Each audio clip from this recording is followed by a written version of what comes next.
xulkeena qaranka Soomaaliya ayaa maanta ciyaaraya waxay u baxayaan xul adag Algeria ay u baxayaan waan ognahay Algeria waxa ku jira laacib weyn oo Afrika qaaday laacibka ugu fiicnay sidoo kale Manchester City koob badan la soo qaaday quality-giisa aan ognahay ka ciyaar weer gees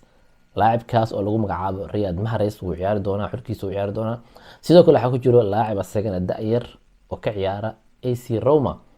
kaas oo lagu magacaabo Houssam Aura laacibkaas waa laacib fiican waaye oo kooxo waaweyn ayaa raadinayay sanadii ugu dambeysay wuxuu tagay AC Roma marka haddii la fiiriyo laacibiinta u ciyaaraya xulka Algeria waa wada duq sodomeeye ay jiraan inta ugu badan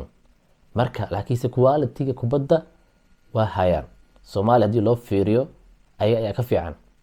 laakiin Soomaaliya waxaa laga rabaa maadaama dhalinyaro badan ay hadda kusoo biireen xulka firfircoon yihiin inay kubadda dejiyaan la ciyaaraan kubad la qaybsadaan inaysan isdadejin oo kubadda iska tuurin muhiim ah kubadda inay haystaan marka Soomaaliya tijaabo weyn ay u tahay ciyaartooydeeda waa rajaynaynaa Soomaaliya marka in ciyaartaas ay soo bandhigaan ciyaar wanaag laacibiinta cusub la soo xushana inay Soomaaliya guul u soo hoyaan kumatiga nagu soo qor marka intaas leedahay ciyaartaas way ku dhamaanaysaa yaana guulisanaya ana waxaas leeyahay Soomaaliya guulisanayso